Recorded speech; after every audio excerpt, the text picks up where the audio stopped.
everyone, and welcome back to Reflect Forward. I'm your host, Carrie Siggins. I am here today with Jessica Matlock. She is the CEO of LaPlata Electric Association. It's a co op here in my hometown of Durango, Colorado. I wanted to interview Jessica because she's one of the most inspiring and articulate, professional, forward thinking leaders I have the pleasure of knowing. And she's doing really cool things in the power gen industry, changing up how co-ops work. She's going to explain all of that to you. She came to Durango a couple of years ago to take over running LPEA, but she has run uh, big, huge public utilities across the country. She's been involved in the US Senate, consulting. She knows about cybersecurity and program and project management, contract negotiations. She just does it all. And she's amazing. And you're going to love this interview. You're going to learn so much from her. So hang tight. And I'll be right back with Jessica.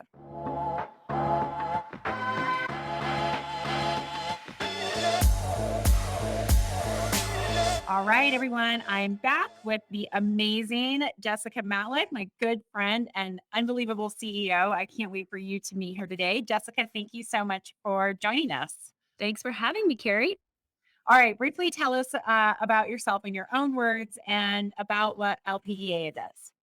Sure. Let's see. Where do I even start? Well, I came to LPA about 2.5 years ago. I grew up in Colorado, but I lived mostly in Washington, D.C. and Seattle, Oregon area, and was able to make my way back home. So now I'm with LaPlata Electric, which is a cooperative located in Southwest Colorado. And we are just embarking on a new future for us where we're going to self generate half of our power supply with renewables. So we're pretty excited. That's amazing. And have you always been in the power industry for most of your career? So I'd say about over 20 years. Before that, I was actually a scientist. So I began training in oceanography and did a lot of my pre work in ocean studies. And then I was a land use planner, but then made my way to energy. That's fantastic. And so, can you briefly tell us what a co op is, just so people understand and why it matters in public utilities? Sure. A cooperative is kind of like REI, where everybody's a member, you pay in, and at the end of the year, you get this cool thing in the mail that shows you how much money you have in a dividend. Cooperatives are the same thing. So have member owners, and they help us pay into our infrastructure. And then whatever margins we make, we actually give back to our community. And so it's a really important part of energy across the US. There's about 900 cooperatives, and we represent pretty much every state in the United States has a cooperative, but we're mostly located in small rural communities.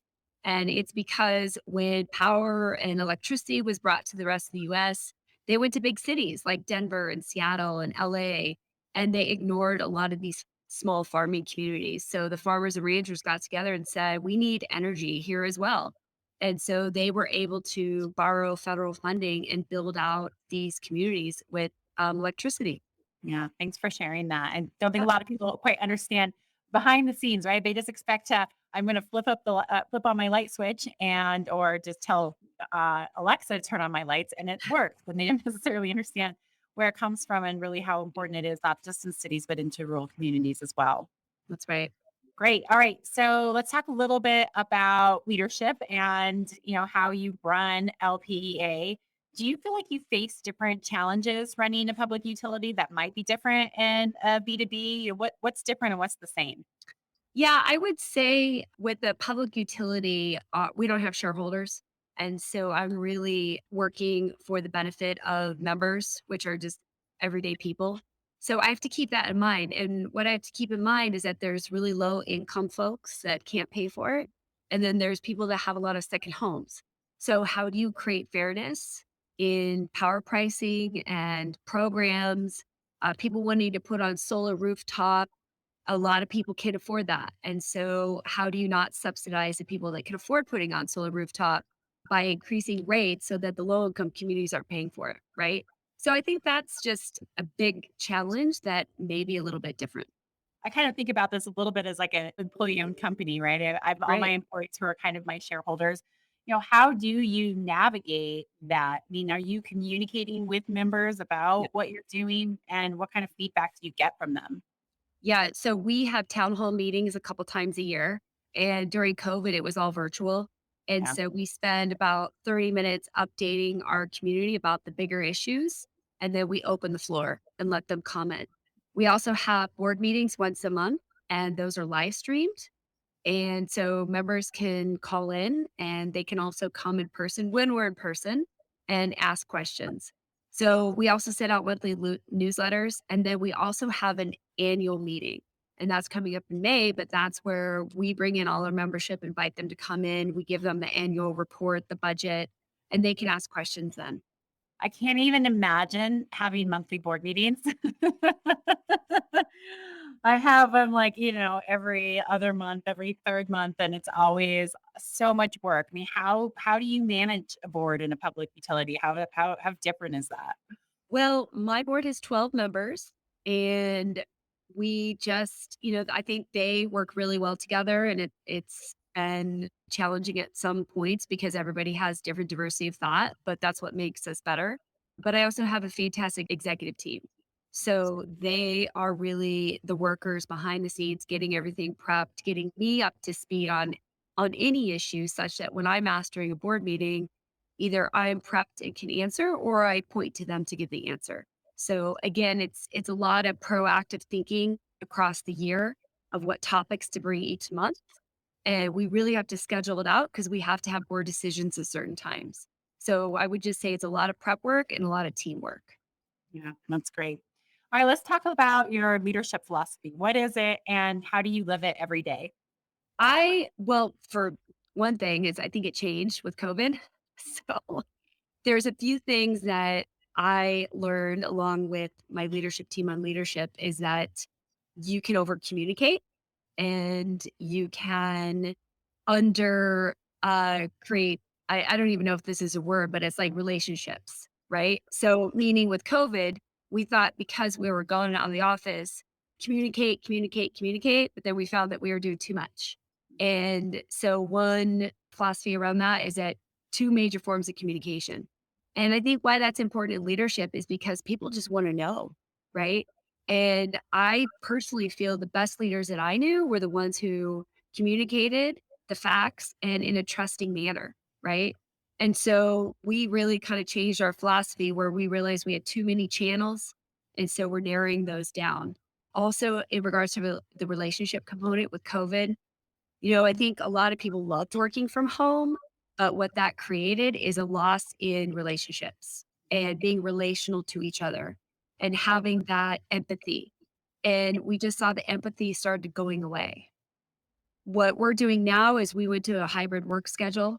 So we're in the office Tuesdays and Thursdays, and we're requiring mandatory team stand-up meetings once a week so that the entire team can come in under different work groups and they can all just meet together for a quick meeting, talk about issues, communicate, talking points, squash rumors, but creating a little bit more of the relational component that was lost when we full remote worked from home. And again, I know that people love it, and so do we, because it created flexibility for our parents, for folks that were taking care of sick partners or parents. It helped with that, and we're going to keep that. But we see it also lost that empathy, that connection with humans. So just with philosophy and leadership, I would say that one is empathy, and one is knowing that you're not always right. And through COVID, I think that was also clear is that we make decisions and you kind of had to take it, your communication from your employees and say, okay, that was the wrong decision and say it and readjust. So I just think leadership means not always being right and being empathetic and know when you're wrong and say it and take advice and change direction and having the courage to make changes. Yeah, I remember during, probably like 3 months into the pandemic and making some really hard decisions and just knowing like a decision is going to be right and wrong at the same time. It's going to be right for some people and wrong for others. It's going to help this situation, but make this situation worse. And And I think that COVID really highlighted that, but that really is so many of the decisions that leaders make every day. There is a dichotomy in, is it the right decision? Is it the wrong decision? Was it the right decision that just didn't give us the outcome that we wanted? Was it the wrong decision, but we still got the outcome that we wanted? And I think that COVID really highlighted that dichotomy that we face every single day, that it's not always going to work, and it might work for some and not for others, and how to navigate all of that. So I appreciate you saying that, because I definitely have felt the same way. Yeah. And so, how on back to the hybrid workforce and what you're putting into place, how is that being received right now? Yeah, I'll be honest, I think there's a contingent that absolutely loves it, and there's a contingent that doesn't think it's fair, right? So we have a fairness issue as well. What is fair? Like, who defines fairness? Your fairness is different from my fairness, right? So I think what we've learned to do is mitigate, right? Not everything's going to be fair because we define it differently, but you could try to mitigate the situation, right? And if you can find ways to mitigate it and give on certain things, that's great. But at the end of the day, what we've also had to do is go to some employees that just will not let it go and say, we're done talking about this. Like, we've done XYZ. We hear your concerns. We understand how you feel. But at the end of the day, we're going to do this for you, but this is where it has to stop. And at some point, you got to get people moving past it because they can get stuck. Yep. But so with the work from home, again, people think it's fair. Like, oh, you get to work from home. That's great. Well, I have to work 100% in the field or wherever. And the other people say, yeah, but you get to go outside, right? And you get to like go by the coffee shop on your way here, or you get to go out to lunch. I have to sit behind a computer all day long. And so again, it's that perception of what's fair. Everybody has a different view of it. Yeah, we face the same thing here. And the way we've been couching it is about job, what's best suited for this job. Okay, this job is actually better suited when you have some quiet time at home to be able to concentrate. And this job is suited to have to be on site. And so, how do we try to create the opportunity for as much flexibility in those different types of roles, but we also really clearly writing out, in job descriptions. And then, of course, as we're having conversations with people, this is what's best suited for this type of role, and trying to get the word fair out of it, because you're right. It's never going to be fair. Nothing in life is fair ever. Even before COVID, it wasn't fair. Before COVID, we had the upstairs versus downstairs split. We had that building versus this building split. But I think people are always looking for a way to compare to each other and compare their roles, their flexibility, their lives. And so, talking about job, what's best suited for this job has taken some of that away, but I don't think Mhm. it will ever go away. I mean, Yeah. it's always going to be there underlying, even if people do, stop talking about it. The people who are really just are always going to have that feeling of, hey, somebody has something that I don't, and they don't necessarily see that the grass isn't greener on the other side. Right. Absolutely. Yeah. Yeah. All right. So let's talk a little bit about you going through COVID and the ups and the downs and the things that you've learned. I mean, have you ever lost your way, maybe during COVID or before? And if so, how did you get back on track? And if not, how do you keep yourself on track? Yeah. I mean, I would assume that everybody loses their way at some point, right? And you wonder, how do I get back? And I think the first point of that is to realize that you're off track, right?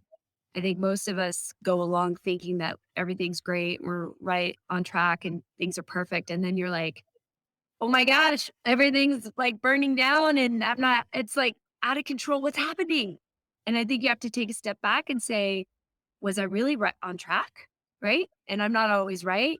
And so I think that, even before COVID, I could point to certain points in my life where I saw that I was off track, but I didn't realize it until everything was crashing down. Right. And then you're wondering, what is happening? And then you have to really have this kind of look into yourself and your soul and say, you're not always right. Like, your pathway is not. And so it's okay though, because everyone makes mistakes or everyone loses their way. and it's also giving yourself some grace. And so what I think it is, anytime that happened to me, I would search out people to help me, right? And go to people and say, give me feedback. Like, how did you perceive this? What do you think we're doing wrong? How do you think we could do this better? Um, I just fully believe in teamwork and having a strong team behind you where you can say, I need your honest input so that you don't get off track, right? And you always will, but at least you can have people that you trust that know that they have your best interest in mind that you can go to and say, what did I do? Or how did this go badly? And I just think that that's the best way to go about, you know, finding your course back. Yeah. Yeah, I think that's really well said. And I think you're right. Everybody loses their way. And having that accountability will help you maybe not, maybe pull it back onto the tracks a little bit sooner than you would. I mean, I know that's how I've certainly experienced it whenever I've all of a sudden gone, oh, wait, this isn't what I want. And I'm the same way. It always, you never see it until it comes up and smacks you in the face. And then it's so obvious, right? Yeah. Like, Yeah. okay, yes, I clearly was, out of my lane or not focused on the right things. And how did I miss that? And so, yeah, I appreciate that accountability piece and getting feedback. I think that's a really important aspect. Do you think people are comfortable giving you feedback? We've had that conversation with my team, and I think how you accept the feedback makes the difference, right? So I think that if I took the feedback and didn't make any changes, they wouldn't be comfortable. Or if I got the feedback and I, got mad at them, they wouldn't be it. But I think you have to show humility, a lot of humility, and show measurable change once they give you the feedback. But it just depends on how you take it. And I'm finding that they give me more feedback the more that I acknowledge it and I do change with it. And Yeah. maybe there's some times where I get the feedback and I'm like, it's that's they perceived it incorrectly. But that still tells me that I didn't do a good job communicating why I did the thing I did. And so then I know, okay, I know that was the right thing, but I didn't communicate it well. I think that's such a good way to put it because, there's a little bit of truth in all feedback, even if the place, where it's being directed or coming from might not feel accurate. I literally just had this conversation with somebody the other day who was blowing off feedback saying, I don't do that. That doesn't feel true to me. And my advice was assume that it's true. Yeah. And even if it's a misunderstanding, if you go and explore and seek to understand, you're going to be able to course correct or to build that relationship or just to have a better understanding of what's going on. Mhm. And so I made him go and ask a bunch of questions. And I think he came back, he was like, yeah, there was a little bit of misperception in there, but there was a little bit of a blind spot that I was having. And I think he just if you always just assume that there's some truth in it, you're gonna set yourself up for success, Mhm. so much better than just denying it and saying, "That doesn't feel right, therefore I'm going to ignore it." Some feedback should be ignored, but most of it has a little bit of truth to True. Yeah. it. All right, so how do you get buy-in? What's your approach, especially with having members, your executive team, a 12-person board that is reelected frequently? I mean, there's a lot of churn and change going on, with the dynamic in a cooperative. So how do you get that buy-in? Yeah, that's a great question. I think for us, it's a lot of prep work and it's information sharing and it's being well organized, right? So for example, the power supply change we made, which is huge. We spent a lot of time doing preparatory work and spending a full day with my board talking through the issues, but it's almost bringing them along with you, right? And it's also understanding people's expectations and then setting expectations once you get to the decision. And I think it's also saying what part is the board or the community or my staff involved in the decision making and what's their role in that decision. I hope that makes sense. But it's like I could go into a room and say, okay, well, I'm gonna hire another VP and I want everybody's input, but I'm the final decision maker, right? And so I think that just gives people a good expectation of what's gonna happen so that at least they were part of the decision making but that I was ultimately going to make the call because they were my direct report, right? On power supply, it was a little different. It said, we want as many people to look at this and kick the tires as possible so that we're not missing something. But I think the buy-in was more the fact that we did so much teamwork effort that my entire team was on board with this decision. And we had spent 2 years looking at it and then going to the board. We've been frequently updating them in these last 2 years. And so again, it's bringing them along, but taking their input and feedback, right? And while we're the energy experts and they are not, it's okay because they still have perspectives and diversity of thought that we may have missed. And so that's what's also important is acknowledging that while they're not an expert in that, we do value this diversity of thought aspect and saying, you're a business owner, you don't know about energy that much, but we want to hear what pitfalls and experience you can bring to the table. And so I think that's what brings the buy-in is that they were involved in that process. And back to this shift in power supply and where you're going from renewables. Do you feel that LPEA is on the leading edge of where this is going for rural communities? I mean, I'm sure you're probably proud of the work that's been done and where you're going. So maybe talk a little bit about that. Yeah, this is one of the first co-ops in the US that has partnered with their big power supplier to create this partnership in a partial contract, which means we're going to get 50% of our power from our this kind of parent company who provides wholesale electricity.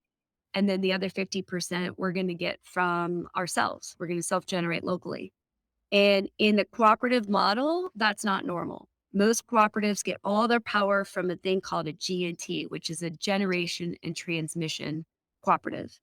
And to break free of that parent-child situation is very difficult. It doesn't happen very often. And so there was an option of either staying with our parent or leaving completely. And we thought, why can't there be a compromise in middle of the road?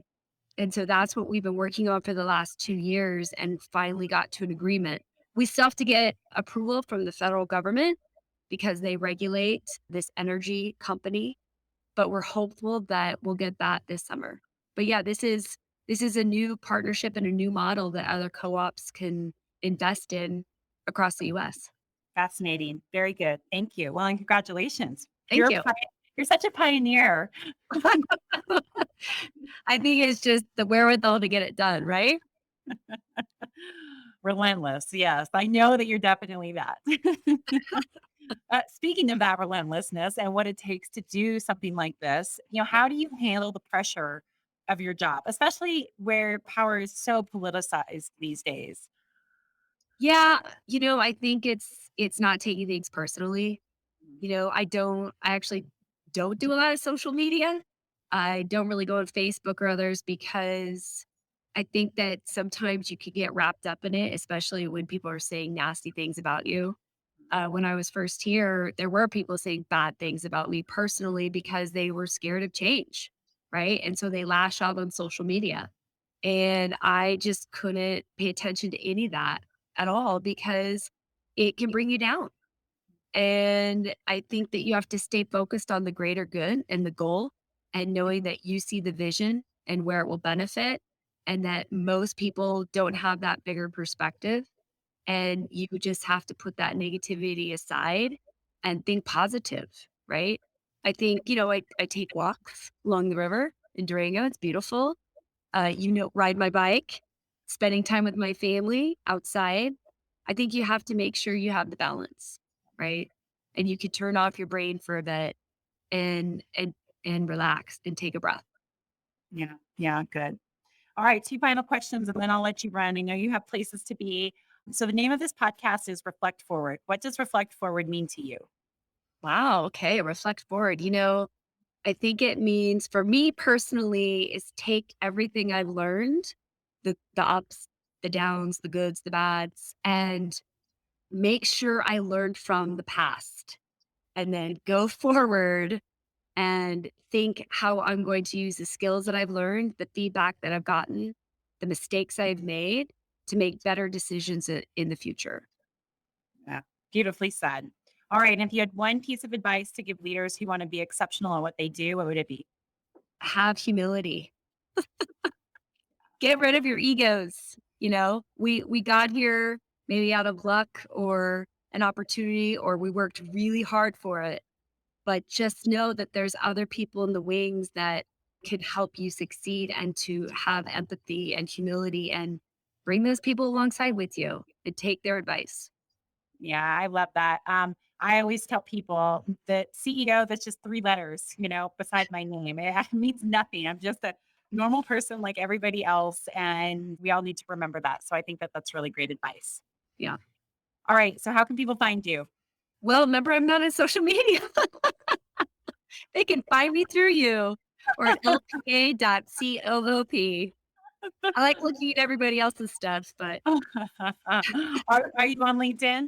I am on LinkedIn. Yes, you can find me on LinkedIn. Okay, great. All right. Well, I'll include that all in the show notes. All right. Well, Jessica, thank you so much. This has been a really fascinating and inspiring interview. So thank you so much for your time. You bet. Thanks, Carrie. All right. Hang tight, everybody. I'll be right back.